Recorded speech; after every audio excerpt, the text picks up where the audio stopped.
The Biennale and the Australian Film, Television and Radio School would like to acknowledge the traditional owners on whose land we record these conversations, the Bidjigal people and the Gadigal people of the Eora Nation. We pay our respects to elders past and present and extend our respect to Aboriginal and Torres Strait Islander people from all nations of this land. Aboriginal and Torres Strait Islander listeners are warned that the following podcast may contain images and voices of deceased persons.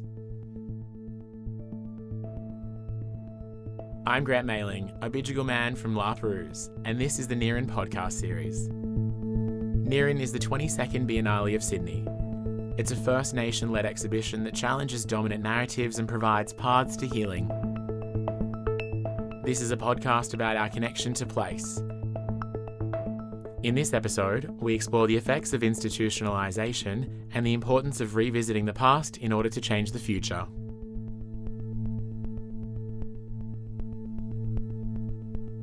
When Bonney Djuric was 15, she spent 8 months as a resident of Parramatta Girls' Home, located on the land of the Parramatta people of the Djuric Nation. The term resident makes it sound like she was there voluntarily, that it was a place she could call home, when in fact, Bonney was institutionalised. On arrival, government authorities stripped her of her belongings and clothing and gave her a 3-digit number.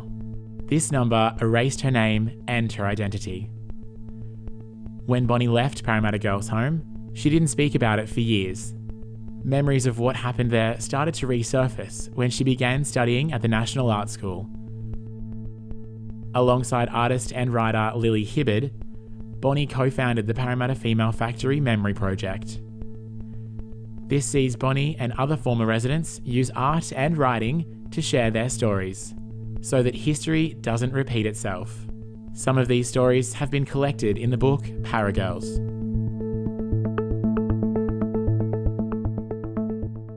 In the book Paragirls, you've enclosed a poem titled number 123. What does the poem convey about your experiences? Firstly, the poem is a work that was a collaboration with a couple of other women, and the poem just expresses, it's a potted expression of how I felt there, and so I'll just read it. I think it speaks for itself. They brought me here in a big black van, drove me into a holding pen, stripped off my clothing, took my name, and numbered me 1, 2, 3. Exposed to moral danger, they said. Outside, she's at risk. Be better off dead, not right in the head. Gone astray, been misled. Labelled as a bad girl, shame so bad, snapping at my heels. They barked my sentence and I bolted into the building of silent. That muted din of wild eyes, the stink of fear and the echo of unheard things. Of rattling keys dangling from belts, of stifled sobs and hidden welts, of whispered pleas like memories, of wind through trees and soundless weeping, broken sleeping, footsteps beating, marking time. Very even hard for me to read that. Because that's it, everything.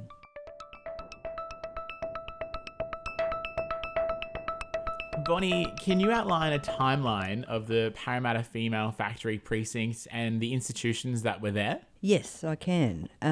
The institutions, the first one was opened in 1821, so work started in 1816. So before that, 1788, if you like, is when Captain Arthur Phillip made his way up the Parramatta River and looking for farmland, and he arrived at a place called the Crescent on the river, which is just across from the precinct, and hopped off his boat and walked up a slight hill and said, this is a good spot, I'll build a house here, a jail town and a farm.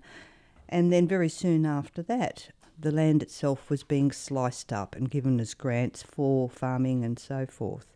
Now, of course, all this time there's the presence of the people that belong there, the Djuric people, who are all present in this and witnessing this as well.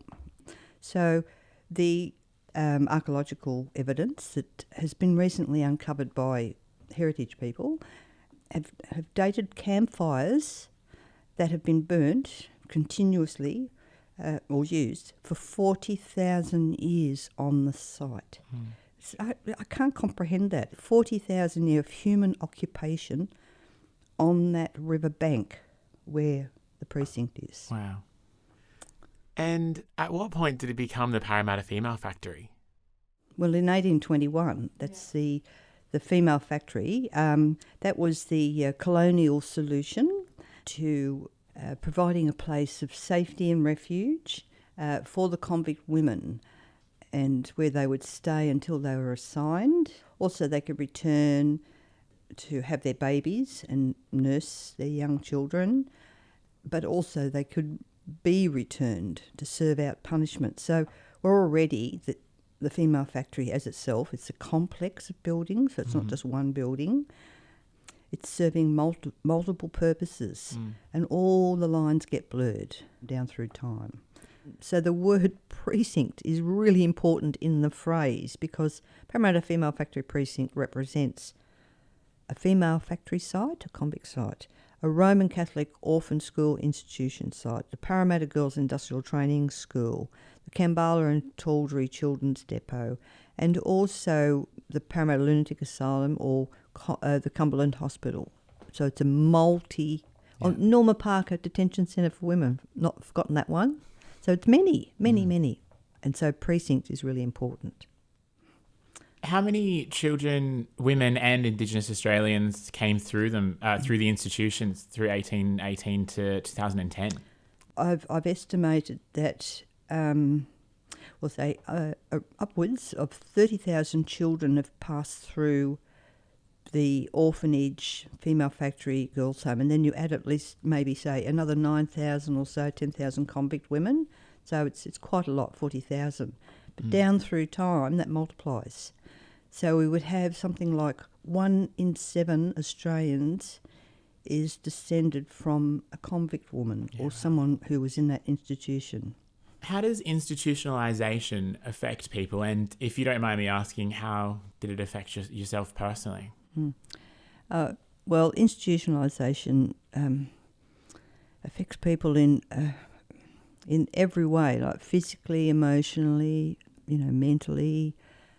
It's a very strange thing that, even for me, who I wasn't in the institution for a very long time, but one of the things about the control of populations within institution is the concept that you take on board as an occupant, and I hate using the word inmate in regards to children's institution because it immediately criminalises children.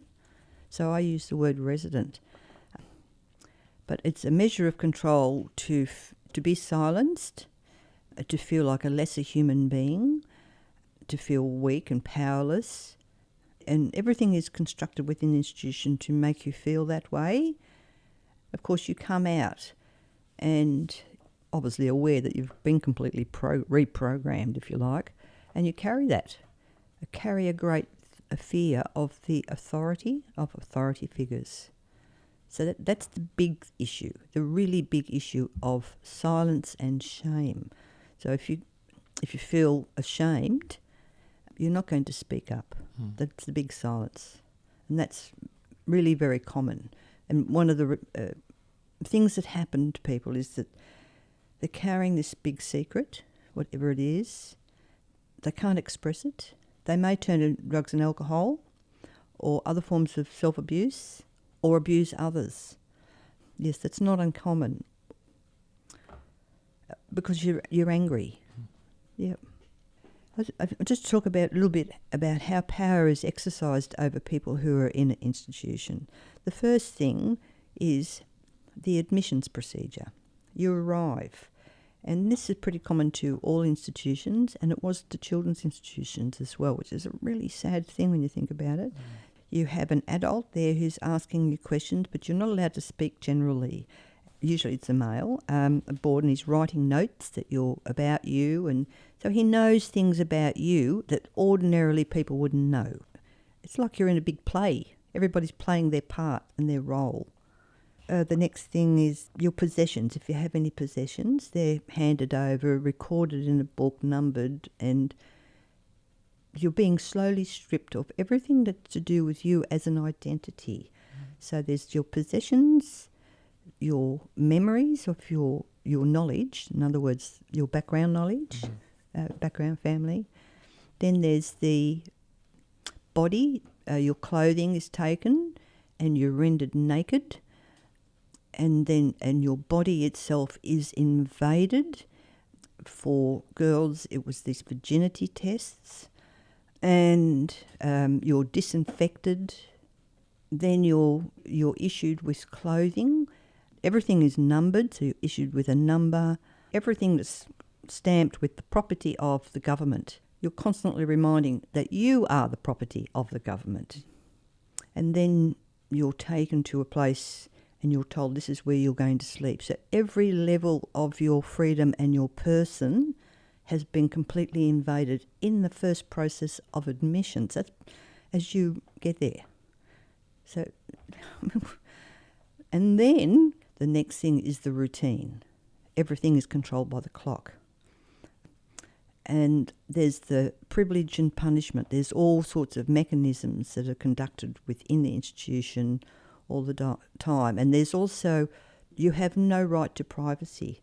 Even the concept of like a prison cell, in a sense. The bars allows the person on one side to look in and surveil the inmate or the occupant, but it doesn't afford that occupant much view outside. Yeah. So, you're stripped of everything. Everything. And if you completely disempower people, you're able to control them, but they're never given back those things. You can never recover those things that have been taken from you. It's really, because part of that is like that shaming, because it's terribly shameful, embarrassing, isn't it? To be naked in front of like 20 strangers. And grown men. Yeah, that's right. You just, yeah. Do you think that was the main reason that people didn't speak up about the mistreatment, or yes. maybe that it was sort of common what they did, or? It was that. It was feelings of worthlessness, and you were constantly told, well, no one, if anyone complained or anything, they'll say, well, no one will believe you. And you're nothing but, just like a criminal, or you were led to believe that you're a criminal, and you weren't. And, it's a young mind. And the thing is, for like Parramatta girls and kids who entered in that, they were teenagers. Teenage years are all about that forming of identity when relating to peers and all that sort of thing. But if every relationship you have is controlled and constructed, how can you have proper relationships? It's really, really difficult. So, some people get through the system and survive and go on and, live good lives. And, of course, that was probably my case too. But I never spoke of it. And I have to tell you, one of the things that happened when my sister died, in that first year of really mourning and loss, it was a terrible year. And I kept, because she was very artistic, my sister, and I kept hearing her saying to me, oh, Bon, I want you to go to art school. I want you to go to art school, because you wanted to go to art school when you were 15, but you ended up in Parramatta instead, and you should go to art school. That's really what you should do. And I hear her nagging, I thought, oh, hell, all right. And of course, back in the day, the only art school basically was East Sydney Tech, which is the National Art School.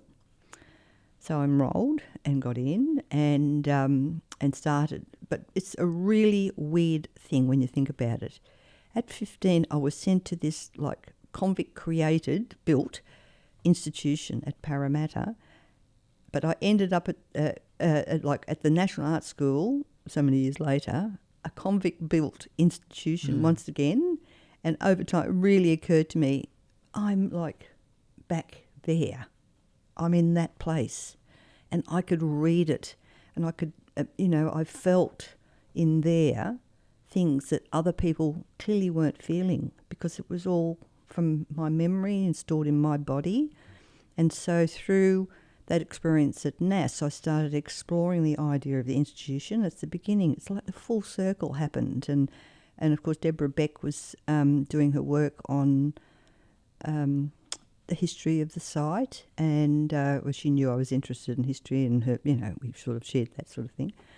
And I was offered honours, and I remember because I still hadn't told anybody I'd been in Parramatta Girls' Home, offered me honour, and I went for this, like the interview panel, as you do, and I was so terribly nervous, and because I'd already decided at that point my work was going to be about Parramatta. And all these faces are staring at me, you know, the one chair and the 7 chairs sort of thing, with the table between us. And I said, oh, look, I'm going to do some work on the institution out at Parramatta, and I'm reading their faces and it's blank. And I thought, oh, that's weird, they don't seem to know about this place. And then the next thing was, and I just blurted it, and I was in Parramatta Girls' Home myself, and there was no movement in those faces. They didn't know. And here I had been terrified to tell anybody, and that's when I set my foot on, which eventually became the Member Project and today. So that's the weird and strange cycles that go on in my life. Just on that, you're one of the founders alongside Lily Hibbard of the Parramatta Female Factory Precinct Memory Project. What are the aims of the project? Yeah, well, the aims of the project were to allow the women and others who have been in that institution to tell their story in their own way. So we were able to actually collect some of those histories, and we've done it through art, so it's an interpretation as well, because that's far less confronting than we deliberately chose a way of doing things that was not about therapy. It's not about therapy. It's about sitting there and allowing people to be themselves, to express themselves, and to take control of themselves and their stories. That's one thing. The second thing was the reclaiming of the site by people who were incarcerated there. That's a very powerful thing. The witnessing of the history of the site in advancing it as Australia's first site of conscience. So that's the big objective, if you like. But we do it through, memory is the key, isn't it? Mm. It's opening the door. It has now become Australia's first site of conscience. And what does that entail? What does it mean? It's a struggle for us, because it's a lot of work, because really no one in Australia knows what a site of conscience is. Mm. And we chose that way because we deliberately didn't want a museum model. We didn't want to create an environment and place where that's mothballed and that people just visitors go in and have a look and see, and the voyeuristic thing. That was just completely opposite, because it perpetuates stereotypes.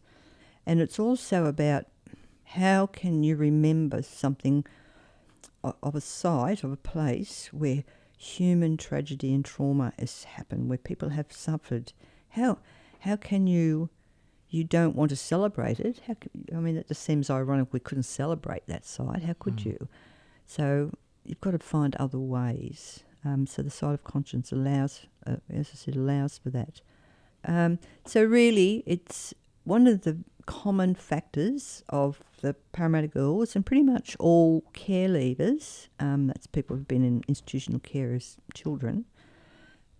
They want one thing, and that is for this never to happen to anybody else. So never again is the big thing. And how can you have never again? Well, you have never again if you have something that reminds people these things happened. If you don't have something there, people forget. Cockatoo Island is one of the locations for the 22nd Biennale this year, and it's also a site of incarceration. Is there a link at all between the Parramatta Female Factory Precinct? Before the institution known as Parramatta Girls' Home was used as that, it was called the Roman Catholic Orphan School, and it operated for 42 years. And I have found the admissions registered for the orphan school, and trying to find the names and the kids and how old they were and all that sort of thing. And one of them, a descendant wrote to me years ago and said, I'm trying to find the rest of my family. They got lost in the 1860s, 50s, and at the same time I'd already done that work. And I said, I found the one that you're looking for. and she died while she was in this orphan school. She was 4, and she's buried at St Patrick's Cemetery at North Parramatta. And look, he was just like over the moon that we came together, and that really made me think about the kids that had died in that institution and they had been forgotten by their families simply because that's what happens over time, and that those kids would have never had a flower put on their grave. No, they're buried in paupers' graves, and that got me thinking about the site again and what could I do to honour those children, and hence the building of gardens, which is part of the memory project and all that. So there's that lovely thing that comes from those connections. But he was able to tell me the family story, how this girl, these children, there was 4 of them ended up in the orphan. Their father was a bushranger, Bold Bill Day, his name was, and he robbed the coach at Bathurst or something and got done. His family were at Safala. They were completely impoverished. So he was sentenced to Cockatoo Island. So the father goes to Cockatoo Island and the children go to the Roman Catholic Orphan School at Parramatta. There's your beginning of your link through family. And then, of course, there's the other link that's through the government where the government decides to close down the Billawilla Girls Industrial School on Cockatoo Island, which had been operating from, I think, 1872 to 1887 or 1886, to relocate it to Parramatta, and then they relocated it in the buildings of the Roman Catholic Orphan School, which had been vacated. So that's the other. Wow. So there's the family one, there's the government one, there's the physical thing of the river. The river itself joins the 2 sites because the river cat that goes to Parramatta goes to Cockatoo as well. It's really quite amazing. Yeah. Another name, the Parramatta Female Factory, has been identified as, not a name I should say, but it's been identified as a site of abuse by the Royal Commission into institutional responses to child sex abuse. What's the impact of that? The Royal Commission has brought the issue of child sexual abuse to the forefront. It's also revealed the extent that the institutions play in creating situations where children are abused. The Royal Commission also became a forum in a way for people who had been abused as children and be supported. That was really important. And that also plays for us into the site of conscience, because it's about taking things that have gone wrong, the human suffering and the trauma and the abuse that's happened there, and the big issues, like racism and all that, because the institutions, of course, took Aboriginal kids as well, and saying, look, we're going to learn from this. We're going to at least try to learn from the past to address those human rights struggles that are continuing on those themes. So it's a really great witnessing and learning, and all to the intention of never again. Yeah, because they're really, back to the sort of Royal Commission, I mean, the redress was recommended and is action now by the recommendation of the Royal Commission. But it's a difficult system, and the Royal Commission, on a negative side, whilst it gives you a chance to speak and speak up, you are also revisiting dreadful time. And it's a double-edged sword in that way. And different people cope in different ways. And all I can say is the women that I know who've gone through that, who I work with, and that have found that, like doing art, but it's not doing art, it's just like, I'll say, I'll come over and let's have tea, let's have a cup of tea and have lots of biscuits, smoke and all that sort of, let's do all these things we weren't allowed to do when we were in this institution, and hang out on the grass, sit on the grass, because you weren't allowed to sit on the grass when you were there, and walk the space or whatever, which we do. And we have conversations that only we know we're sharing things like language and words and memories only we know, and we are sharing things about our lives, not in great depth, but like, someone will say, well, I've never had a bloody decent relationship, and that's so common to all of us or whatever. So we're able for the first time to share with others who we know have been through this thing and don't judge us. We're all equal in that sense. And then we have a virtual world, and so I have a Facebook site for the Para Girls, which, because the women live everywhere, they live all around Australia and overseas. Yeah. So we're not just collected around Parramatta or live around Sydney. We certainly don't. So they can communicate and share those things that I was just saying, things about our lives or having a bad day, whatever, and not feel judged and get support and get advice. But there's the one thing I know for myself, and I've seen it in others, is the importance of returning to that site and walking it, and walking in and walking out, and walking in and walking out. That's it. There are times when I'm simultaneously in the past and present when I'm on site. This usually happens in the evening, just past sunset, when we'd gather together in our dormitory groups and file into the main building to prepare for bed. There are other times when certain situations evoke strong memories. So, I do feel that. I feel it very much, and it's a very odd and strange thing to occupy two spaces of time at the one time. As a matter of fact, yesterday I had an Aboriginal man. He's come a few times, but typically anybody coming is terrified to be there for very long, like more than a minute. Anyway, he came yesterday because he's been diagnosed with cancer of the spine. He has probably only a few months to live. There really would be no chance of him being able to get any sort of compensation before his life ended, because these legal cases for justice take years. And I'm certainly encourage him and support him through any legal process. That's fine. But I said to him, I think one of the important things is that it's about what you want to say and pass on. It's about your power, and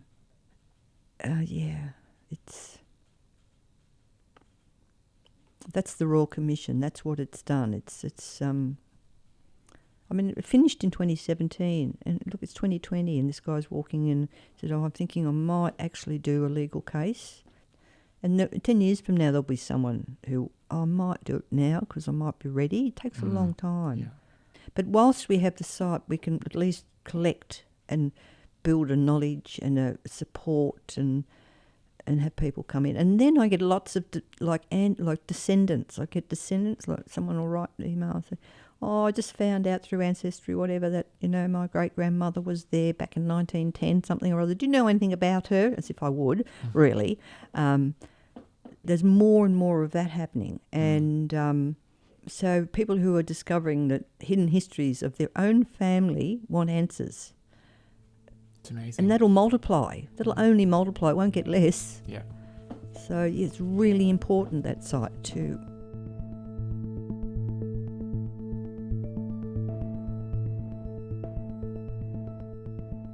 Thank you, Bonney, for taking the time to share your story with us.